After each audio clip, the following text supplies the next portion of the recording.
Hi everyone, welcome to today's webinar, The Power of Continuous Compliance. We're going to give it a couple more minutes for people, allow other people to join, and then we'll get started.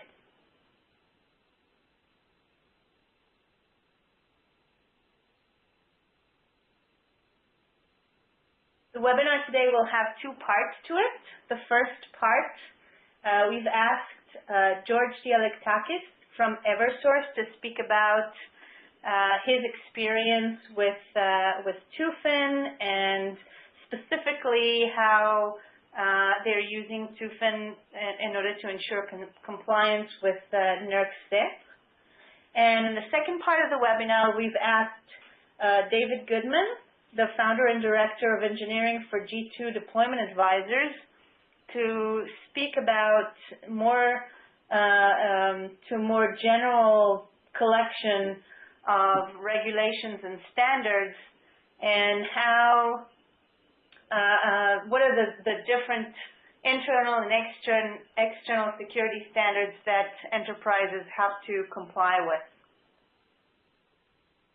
So this is going to be our webinar today. Of course, we'll have time at the end for questions.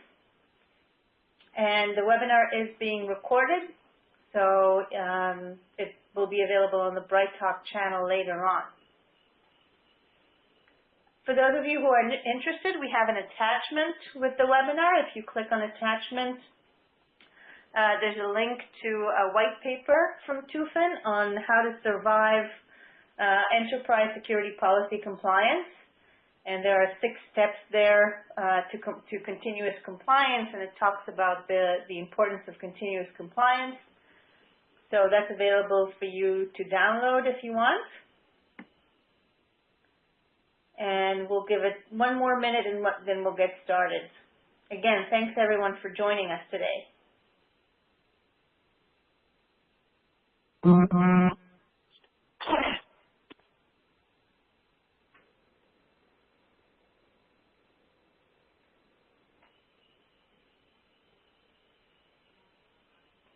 Okay, so I think we're about ready to start. Hi everyone, and welcome to our joint webinar today. Today's webinar is hosted by Tufin, but actually led by Eversource and G2 Deployment Advisors. So the topic of today's webinar is the power of continuous compliance, and specifically in the first part of the webinar, we're going to hear from George Dialektakis on how Eversource prepared for NERC CIP with Tufin. And George will talk about, the compliance challenges and how Tufin helps address those. And then we've asked David Goodman, the founder and director of engineering for G2 Deployment Advisors, to talk about in general the challenges and solutions for complying with internal and external enterprise policies. And so they will kind of broaden the scope to additional regulations and to additional standards that enterprises have to comply with, and how dynamic automation can help with that. So as we get started, of course, you all know that there's a jungle of regulations and standards out there. Enterprises around the world and across industries are tasked with complying with a variety of security policies, whether they're dictated by government regulations and industry standards or organizational directives. In addition to the complexity of the existing regulations, there are also new regulations and new requirements that make compliance and audit readiness even more challenging, like the upcoming deadline for GDPR, the General Data Protection Regulation coming out of the European Union. In the session today, we wish to identify some tips for surviving the jungle of regulatory requirements and to stress the importance of continuous compliance versus preparing for each audit. And specifically on that, we have an attachment. If you'd like to download, there's a Tufin white paper on surviving enterprise security policy compliance and the 6 steps that you need to take in order to reach continuous compliance. So on the agenda today, we have 2 parts for the webinar. George Dialektakis, is a CISSP, is an IT security consultant with Eversource, where he is responsible for network and security operations and compliance. George has been with Eversource for over 28 years and was actively involved in the original design of the CIP compliance security environment. In his position, George works with various technologies, including firewalls, IPS, content filtering, and he was also involved in evaluating and selecting Tufin. George also teaches security and network courses on a part-time basis at a regional community college. And George will talk today about Tufin at Eversource and the experience he had with selecting and deploying Tufin to address compliance requirements. David Goodman is the Director of Engineering and co-founder of G2 Deployment Advisors, a firm specializing in network security, policy automation, firewall and network change management, and security intelligence. David is a hands-on IT professional with over 20 years of experience providing global security architecture consulting to the world's largest companies. And specifically for this webinar, David's going to talk about how process automation and dynamic automation can ensure continuous compliance with industry regulations and with internal standards. And David also led the deployment at Eversource, so he's also familiar with that. Okay, so with that, I'd like to introduce George, and George, you can take it from here. Yeah, thank you, Maya. Can everybody hear? So I would like to thank you for joining us this morning for this presentation. And I would like to start with just give you a little bit of a background about our company. The company that I work for is Eversource. It's one of New England's largest energy delivery company. We provide energy to more than 3.6 million customers, and we provide electricity and natural gas in the 3 states here in the Northeast: Connecticut, Massachusetts, and New Hampshire.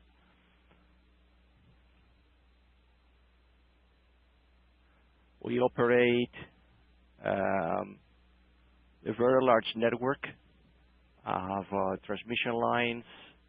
I have more than 72,000 pole miles of distribution lines, 578 substations, large numbers of transformers, and also we have a pretty extensive network of natural gas pipelines across our service territory.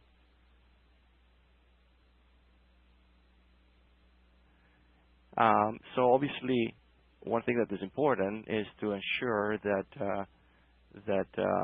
the electricity goes to the customers, provides to the businesses that they need to do that. Everybody needs electricity today to run. I'm sure you may have experienced cases where there was some kind of a storm and you've lost power, and everybody kind of feels the pain of how little we can do without electricity today.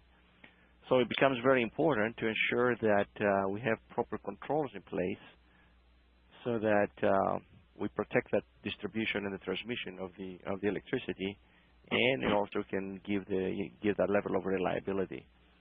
And so if you remember back in the early 2000s, there was a big blackout here in the Northeast, and a lot of other events that kind of cascaded, and so later on in 2007, the Federal Energy Regulatory Commission, which is the U.S. federal agency that regulates the transmission and wholesale sale of electricity and natural gas and interstate commerce, designated the North American Energy Reliability Corporation, which is a non-profit international regulatory authority with a purpose to assure the reliability of the bulk power network in North America, to develop some reliability standards for the electric utilities.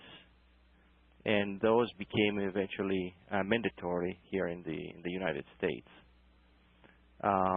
So out of that commission, they developed what we refer to as the Critical Infrastructure Protection Standards, or the CIP standards. And the purpose of the standards is basically to address the security, any security concerns, the security of the cyber assets, anything that is involved in the production, in the transmission, and the distribution of electricity, just to ensure that we have a reliable and stable environment for for our customers, or for our people here in North America. So obviously, our company was bound by to follow those requirements, and so we engaged years back to equip and ourselves accordingly, and be able to meet those regulatory requirements. So obviously that brought some new challenges for us, and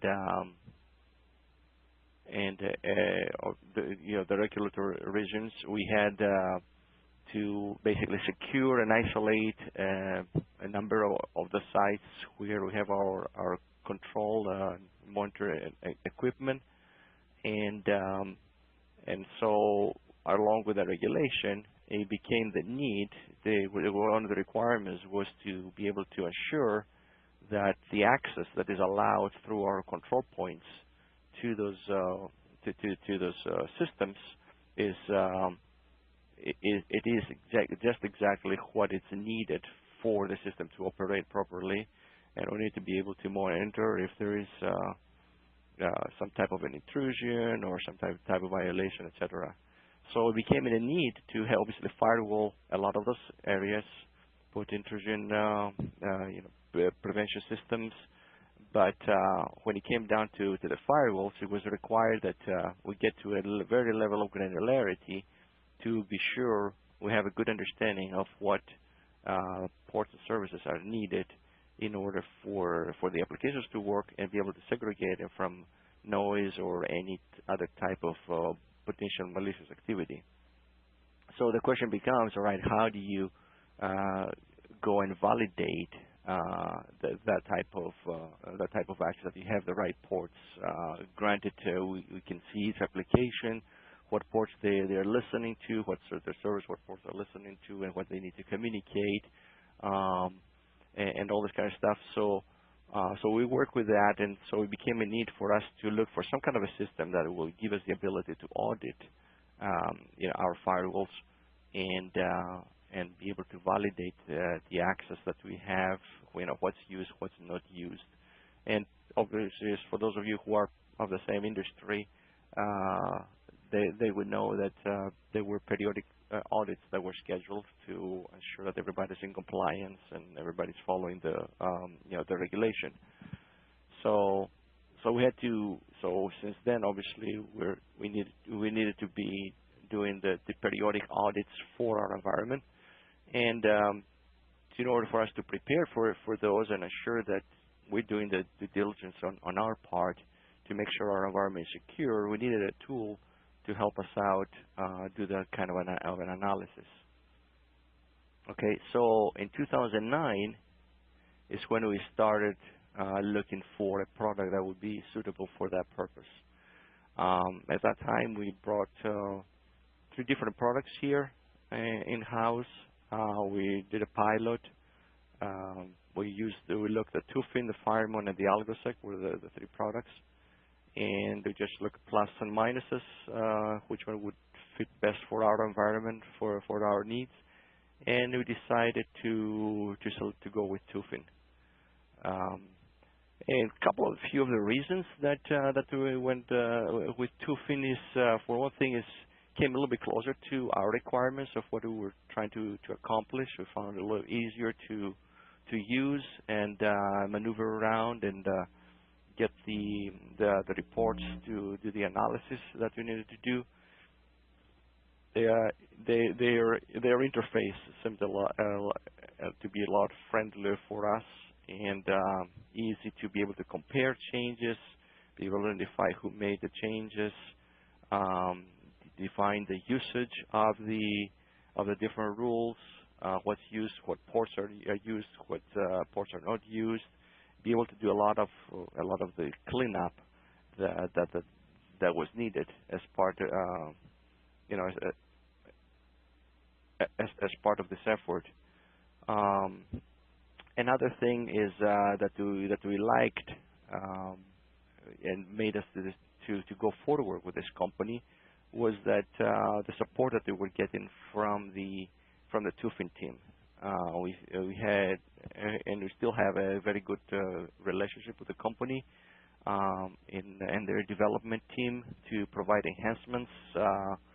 And we had different meetings over the years where we were able to present to them, okay, well, we're doing the business this way. This is what we would like to see, and a lot of those they have been incorporated into the product development, and also made the different customizations. So, and overall support that we've received has been very good. The team has been very responsive to us. Well, back then the licensing model was a little bit different than what it is now. So the licensing model at the time was a lot more attractive. So that was another reason that got us to go into with that product. Obviously, over the years, the licensing model did change with the company. So when we bought the product, we decided to go ahead with the deployment in 2 different phases.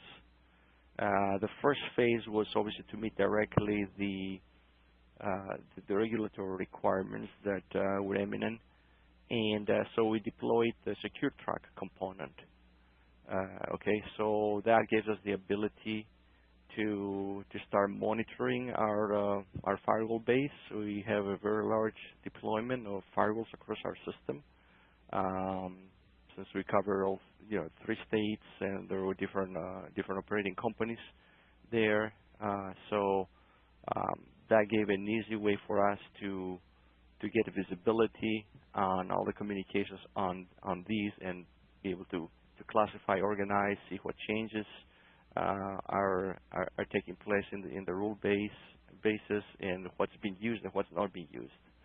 Okay, so that's all. We started with this first phase. Then we started obviously reviewing our rules, and we went through several iterations until we got them down to the T where we needed it to be in order to comply with our regulatory requirements.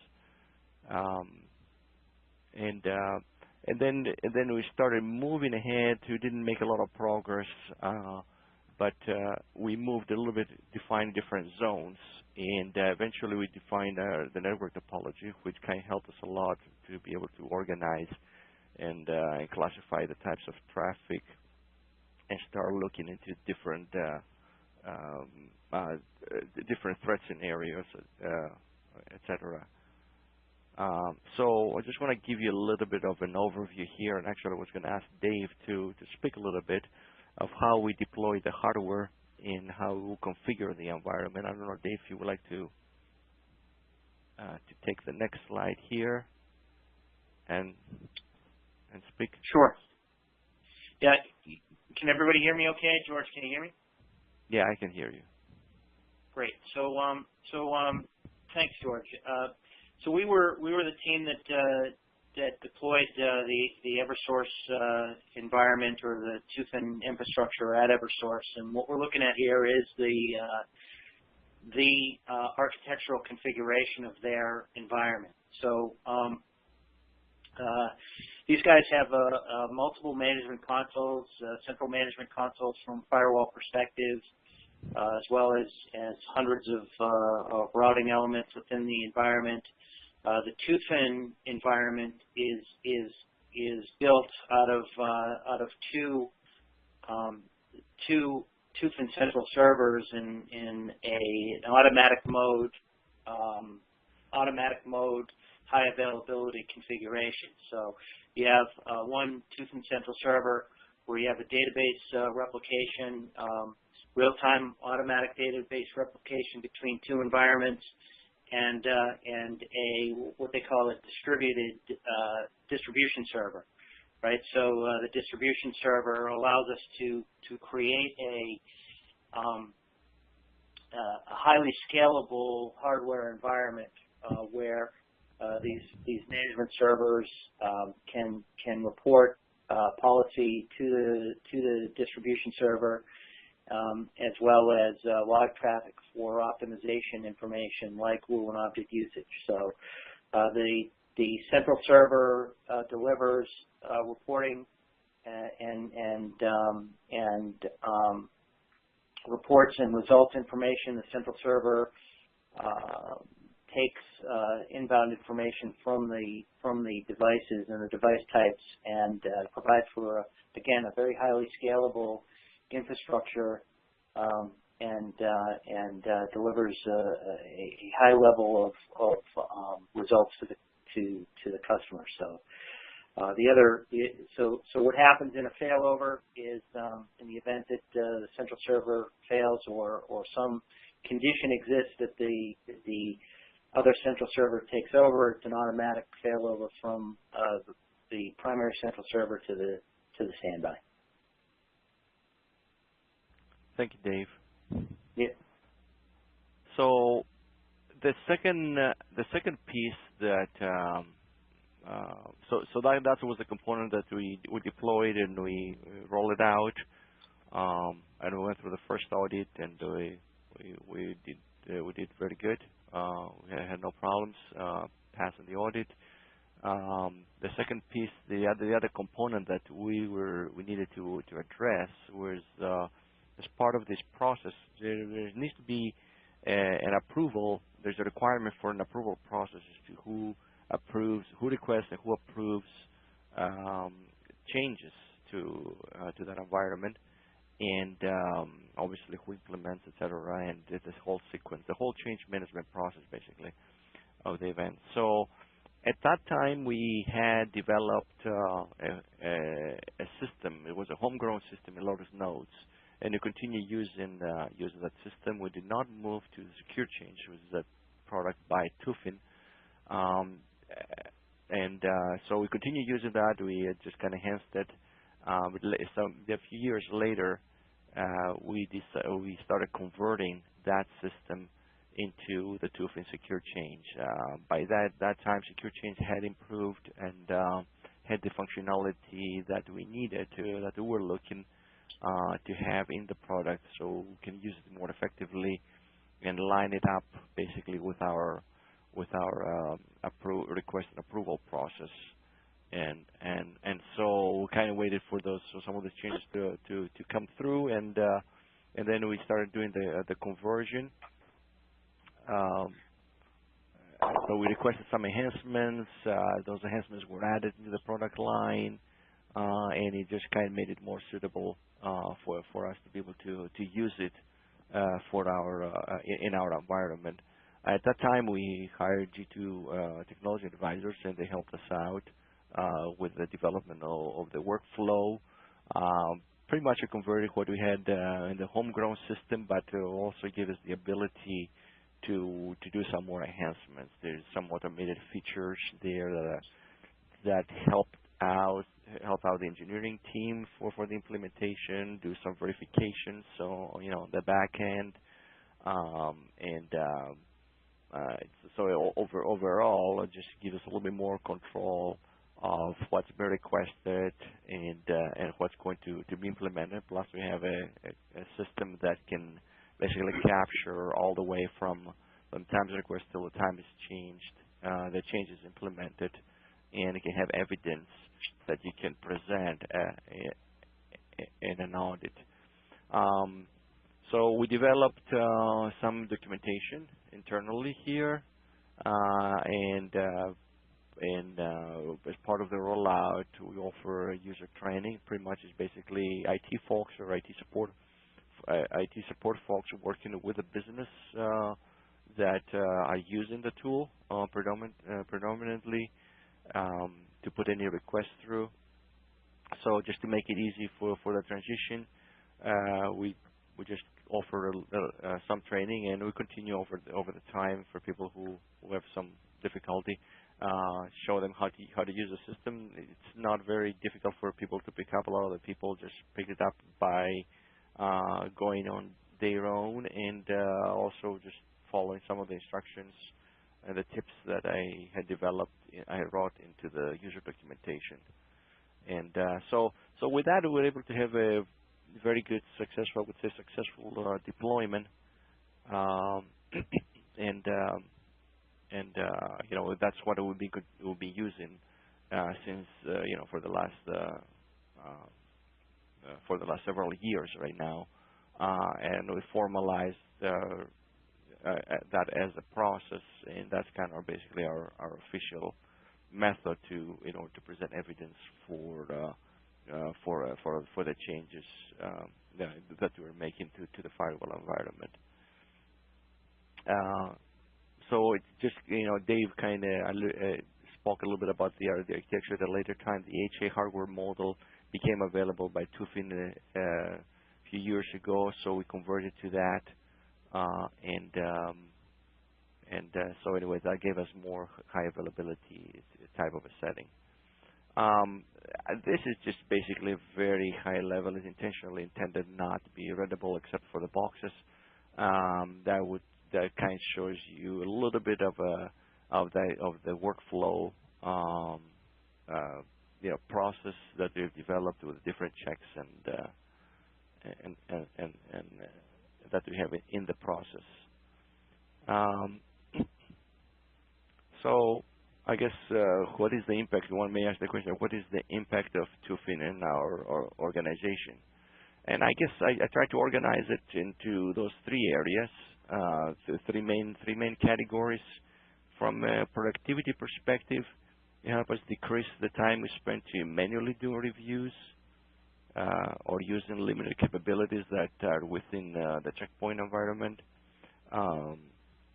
We basically a lot of the work we used to do it manually by manually reviewing and analyzing logs initially, which was a very tedious process. There was the tools were not available in the product line. So with the Tufin, we were able to reduce our time that we do for the reviews, and also be more accurate. Okay, because it's a lot easier to this Tufin you can write a report for the last year's usage, and pretty much that's what we do on our reviews, and you can see throughout the whole year, just kind of in a summary very quickly, what's exactly is being used, what's not being used, etc., and then ask the right questions to the business to validate whether the specific accesses are needed. So that was a big saver for us from a productivity perspective. The other thing is with the secure change, we simplified the firewall request and approval process. Which replaced our homegrown system, as I mentioned, the Lotus Note system. Just made it a lot easier, and it's more streamlined, less questions and ambiguity as to what's been requested. Yeah, I'm sure some of you may have had that same experience where you'll be getting an email or somebody stopping by your desk and say, okay, I want this added, etc. And a lot of times you don't get the accurate information. It takes you much longer to try to decipher. And so this way we can vet it from the beginning, check it out. It's all written, documented in the format that will need to be implemented. And also with as I mentioned a few minutes ago, some of the tools that are within the product allows you to do a lot of verifications just from a risk perspective. And if we put the company into some risk or some type of violation by a certain type of access that we're allowing, and I know Dave is going to talk a little bit more about that. and so overall, those things did help a lot with our productivity. The other thing which was important, obviously for us, is the audit. Prepare for the audits.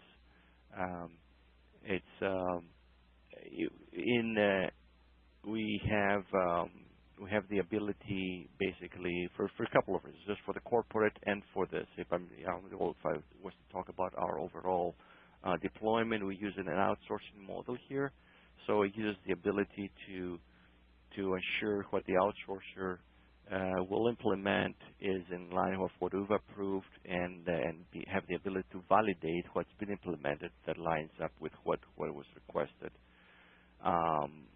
So that gives us a lot better handle on our overall managing the security changes, firewall security changes across the enterprise.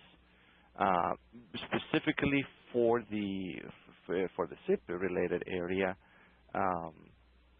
we can do the self audits ourselves. So we can just do all these checks ourselves and make sure we're ready, and we haven't had any issues over the years passing any of the audits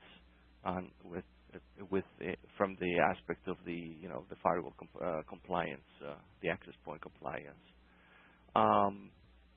So as part of our requirements to do reviews 2 times a year and be able to identify any potential violations that may be there, and we can try to correct those or foresee those, so that we can avoid any potential violations and penalties that come with that. So what's in the plate for us going forward is we want to expand more on the use of the secure change workflows to accommodate different other types of requests. I know the product they're making some improvements and in their integration to accommodate other aspects of firewall requests. For example, making requests from user accounts to give access to user accounts as opposed to network objects. So we need to look, URL filtering, application access, etc. So we're looking to be able to use the Tufin for these aspects as those become available. And then the other area where we want to focus more and is about the compliance of the best practices policies that are within the Tufin, which will help us to improve our security reviews and to be alerted, as an example, for security exposures by some request that is going to be implemented, or for some request that was implemented. You can do those post reviews. I know Dave is going to talk a little bit more about those aspects, but these are two of the topics, two of the areas that we are looking to focus in this coming year and moving forward. So that brings me to the end of my presentations, and I don't know if there are any questions right now, or we will leave the questions for later on. So thank you, George. We'll actually give time for a few questions, and then after that we'll move to the second part of the webinar. There will be more time for questions at the end, but if you do have a question, you can click the questions button and enter your question. While people do that, I do have a question, George, about the process, the workflow approval process. How did you design the process? I mean, what were some of the approval levels that you had to take into account within your workflow? I understand that it's originally, again, you defined it in Lotus Notes, but it's interesting to understand how you built that and designed that process.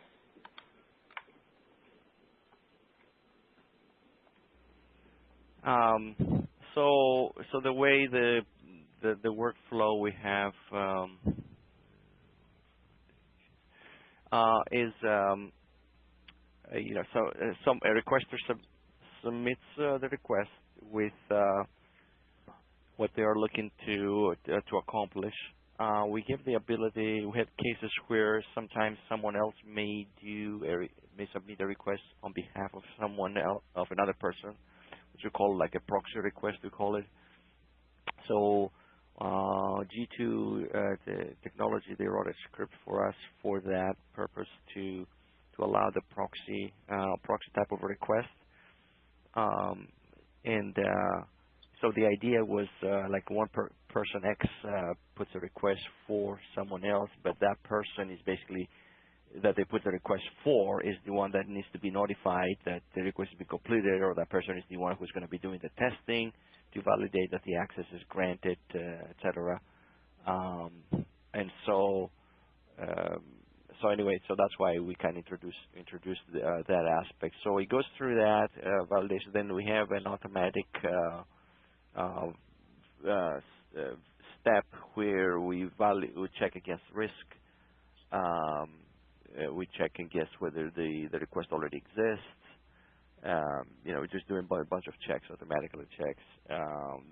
When we define the topology around, then that gave us the ability to automatically classify the different firewalls where this access will need to go through, and which makes it a lot easier for the person who implements it to know where they will go.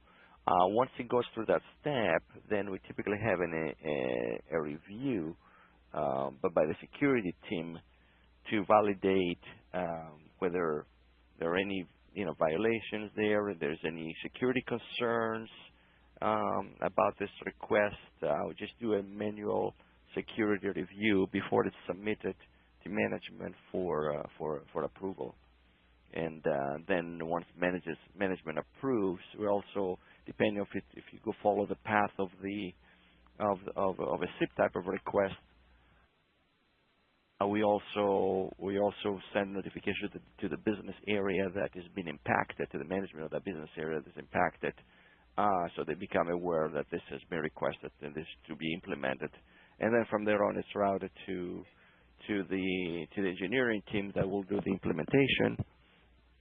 And the implemented appropriate change management ticket is created. We have a different system for that. So we would tie back the change management number to that. It's at this point it's a manual link that we do enter the ticket number, and once it gets vetted through the corporate change management system, then the changes are pushed and applied. At the very end, we have another verification step where now the user is asked to validate that the access met their requirements, and also he also validates for us whether what was requested lines up with what was implemented, so we can just check it from both ends. So that's kind of to some level of detail the workflow process that we have. Okay, thanks, George. And there are a couple of questions that people have submitted. So one of these questions is, do you use Tufin to push the changes? Do you use provisioning from Tufin, or? Yeah. So the answer the question is whether you use Tufin to apply those changes onto the firewall or not, and the answer is no. We're not using Tufin for that. Tufin does have that capability, but we don't. We just manually creating those rules in our firewall rule base, and then we apply them. We use just the Tufin for the auditing purposes, the verification, the workflow, and the validation that the changes have been lined up. So intentionally, we have kept it that way. So you do use Tufin to validate that the right change was implemented, though?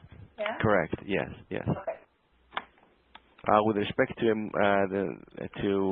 viewing a more detailed version of the workflow, I try to kind of elaborate a little bit and describe what the workflow was. I don't think I will be able to provide the actual workflow on on this presentation. But if That's you have fine. any more questions about the details, I can explain a little bit more. I think the explanation was pretty detailed. I don't see any other questions at this point, so I think we'll move to the next step of the next part of the webinar. Hey, So, Maya? Yeah, Dave? Real quick, I wanted to sort of color in something that George said when he was describing the process flow within his environment.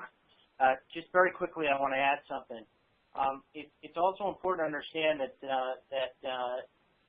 George's process flow is dynamic, very dynamic, and as anybody that has looked at this in any closeness understands that it's a fully role-based administered capability.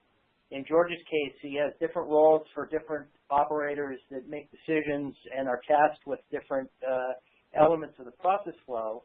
But one nice component of George's architecture is that the system automatically calculates for him what is a SIP resource and what is not a SIP resource. And you know, one part of it is that the decision making based on whether it's a SIP or a non-SIP element gets a different kind of processing. So there's a dynamic decision making and Boolean decision making along George's process flow, and I wanted to sort of add that into the conversation.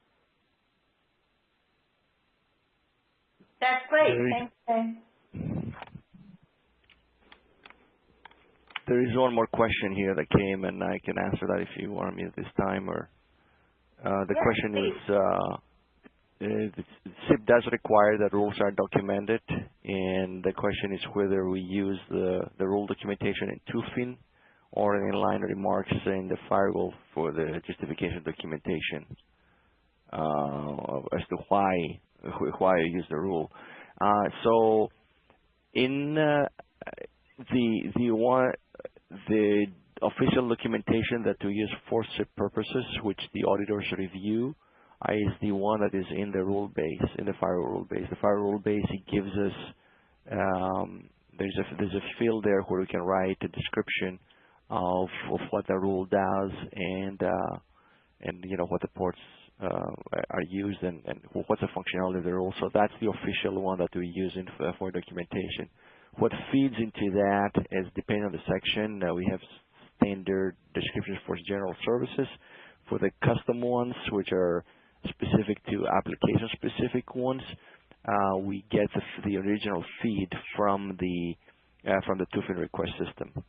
So the requester is asked to provide some documentation about why they need it and what is that going to do, and we use that to just kind of summarize it afterwards, and we put it in line onto the firewall rule into the comments field, and that's the one we present to the auditors.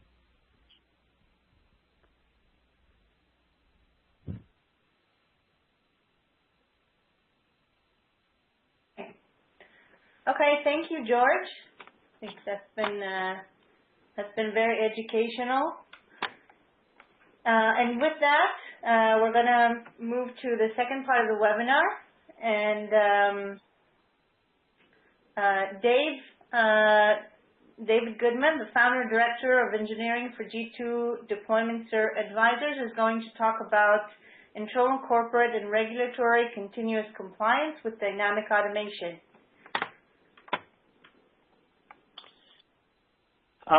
So I'm gonna talk fast because you know, I want to make sure that we get everybody out the door in a lot of time. So I want to just very quickly begin with a discussion of who we are. I mean, we've been we have our own practice for the last 3 years. Prior to that, as George alluded to, I spent 6 years at Tufin. Prior to that, building their internal engineering practice. But what I want to highlight on this particular slide is that we have a unique capability in which we can integrate with other types of systems to enrich the information that Tufin provides. So often in large production environments, we're asked to integrate and grab information from other data sources, things like umbrella ticketing systems, CMDBs, which describe how applications are configured, other third-party data sources that Tufin provides a very rich API to be able to get information in and out of and help the decision making as it relates to process workflow and decision making within the environment. So I want to take a short step back and talk about compliance and what it means to our customers and what it may mean to you. Certainly, we understand in very granular terms what regulatory compliance is. We talked a lot about NERC CIP. HIPAA is another important one for customers, PCI, SOX. It goes on and on. We understand what regulatory compliance is and why we need to conform to that type of compliance. And for our customers, internal corporate compliance is also a big concern or component of their environment. So whether it's security zone segregation, intellectual property protection, in most cases, the internal corporate compliance baseline and what they need to make sure that they conform to is usually more comprehensive than whatever they have to do on a regulatory perspective. Although from a regulatory perspective, that's usually what drove them to invest in this type of solution in the first place. So we all pretty much understand risk, or hopefully we all understand risk. This concept of the type of traffic that we can't allow within our environment, and why we can't allow it, and what are the consequences if we do allow it. So what I'd like to ask is what happens when we allow unauthorized traffic? What happens if we make a mistake and we allow traffic that we couldn't allow from a regulatory perspective or from an internal corporate compliance perspective? What's the best case scenario? Well, the best case scenario is we find it and we fix it. It's pretty easy to understand. We find it in a lot of different ways, whether it's the audits that take place in our environment, rule recertification, revisiting rules and understanding why those rules are there. Best case scenario is we fix it and we find it and we fix it. What's the worst case scenario? Well, we hear about the worst case scenario all the time. We're barraged by it. We hear it in the news every single day. The worst case scenario is that someone other than us finds it and they use it for a malicious purpose. So not only do they have to find it, but they have to exploit it as well. That's the worst case scenario. So there's two scenarios in this case. But what about business continuity? What happens when business continuity is this concept of our business critical traffic. And when we talk to our customers, it's often a more important or equally important and sometimes more important discussion, because when we define business critical traffic in our environment, what happens when we sever that business critical traffic? Voice over IP on our internal phone system is probably a good example of one type of business critical traffic. Well, the best case scenario is that there is none. We experience an outage. If we sever that voice over IP traffic internally, we experience an outage. What's the worst case scenario? Well, the worst case scenario is the same as our best case scenario. We experience an outage. And so that's why often when we have these discussions with our customers, business continuity is as important and sometimes even more important than making sure that we're compliant with the risk component of compliance.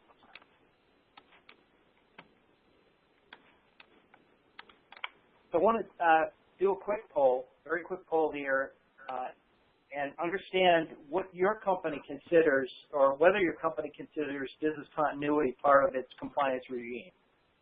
So there's 4 selections here. One is yes, definitely consider it, and you actively look for that type of connectivity within your environment. B is we consider it, but it's kind of primary focus is risk assessment from that perspective. C is, well, it sounds like a good idea, but and we'll consider it, and D is probably not at this time.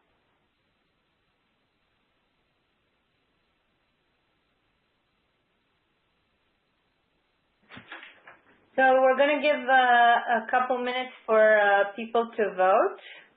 So you're welcome to vote on whether or not your company considers business continuity part of the compliance regime.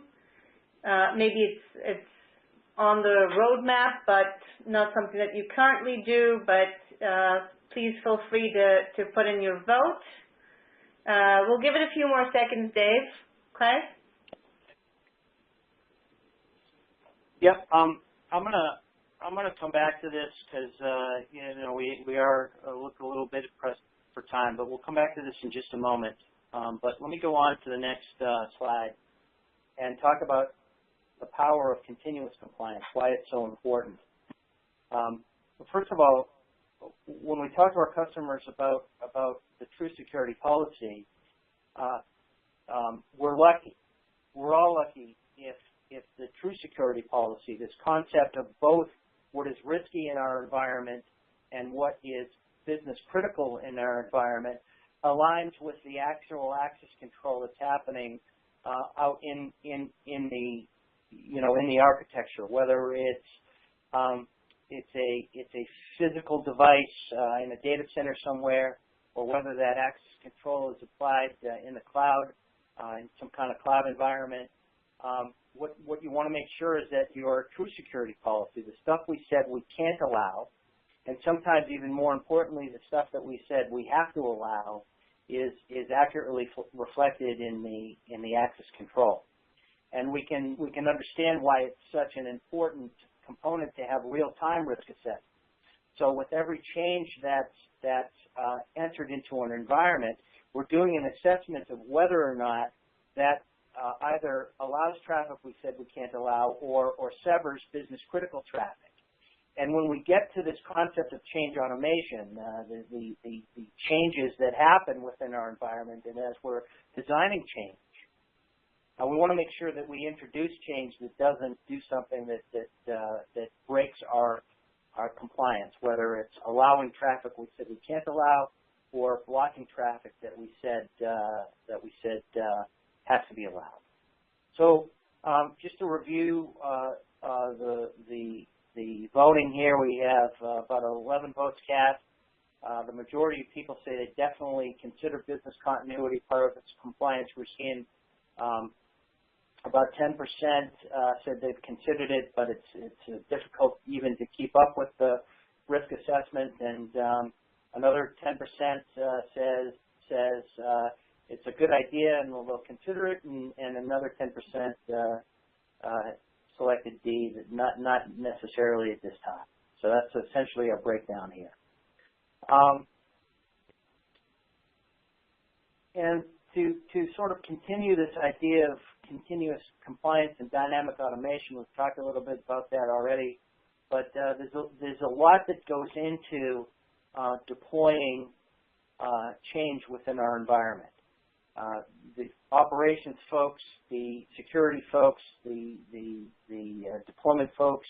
I mean, there's a lot of things to consider when you're adding connectivity or removing connectivity from your infrastructure. Defining the scope of what needs to be changed on what device, that can often take manually a large amount of time. once you've determined which devices are in scope from the 200 devices you have in your architecture to the 10 that participate in connectivity, which one of those 10 actually needs a change? Maybe half of them don't even need to change at all. And then the change that needs to be made, how much of it needs to be changed on each of the remaining devices? And then where do I put that change in a large policy or rule base of hundreds or thousands of rules? Where do I put it so that it's effective, that it's not being blocked by something or not blocking something else? And of course, we've spent a lot of time talking about compliance. Am I going to block something that I said shouldn't be should be allowed, or am I going to allow something that I've said or that my corporate infrastructure says can't be blocked or can't be allowed? And so this is why the Tufin solution provides such a powerful capability.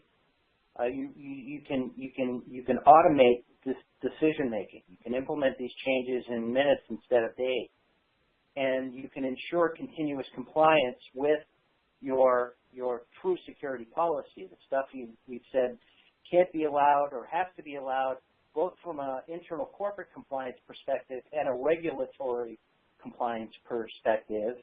And as we discussed a moment ago, you can reduce the complexity. So you propose a change within the environment, and the Tufin infrastructure can understand what is required across the entire infrastructure, whether it's physical or virtual, in a cloud environment, or what type of device it is, router switch, firewall, different firewall manufacturers, and that's why this capability is so powerful. And so I'll finish there, you know, I guess Maya will turn it over to questions. Yes. So we only have a few minutes left, but if you have a question, please feel free to ask. Of course, the summary for this webinar is that there is a way to survive enterprise security policy compliance, whether you need to address compliance with industry regulations like NERC CIP or PCI DSS, HIPAA, or others, or whether it is enterprise policies and best practices like business continuity that Dave mentioned before. There is a way to survive it. There is a way to ensure continuous compliance and audit readiness with these standards, and Tufin can help you with that. So if you want to know how, you can download the attachment, the Tufin white paper on Survival Guide for Enterprise Security Policy Compliance, and you'll find the 6 steps for survival in there. So are there any questions for George or David? And thank you both for presenting today. This was very valuable. I know it was very interesting to hear about your experience and insights. Very interesting for me. And I'm sure that our audience also found it interesting. If you have a question, please click the questions button and type in your question. We will try to answer it in the few minutes that we have left.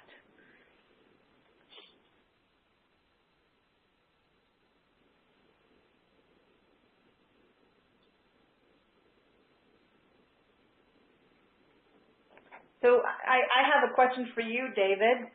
When you work with one of your customers on setting up dynamic automation for compliance, what are some of the guidelines that you have to keep in mind? Well, I mean, it's a big question, right? So what we try to do is we try to handle the lowest hanging fruit and the most critical stuff first. You're not going to have your entire compliance policy built or understood in a day. You start with the big stuff, the most important and critical and business critical stuff, and then you sort of roll it down into the smaller stuff as you go along. Yeah, that makes sense. Probably too big a question, and probably depends on the enterprise. There is a question here. Does Tufin ingest vulnerability scanner data to better quantify risk? And the answer is that it can be done.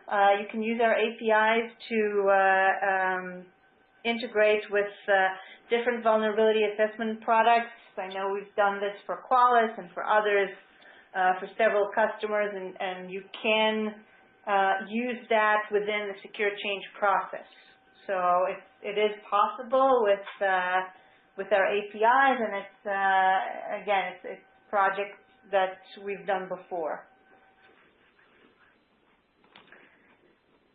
Okay, we are out of time, so I want to thank George Dialektakis and David Goodman for joining me today. Thank you both. Thanks, Maya. Thank you, Maya. Thank you. Thank you, and thank you everyone for joining us today. If you have other questions, feel free to contact me or Tufin, and we'll be happy to follow up with you on those questions. Thank you very much, and have a wonderful day.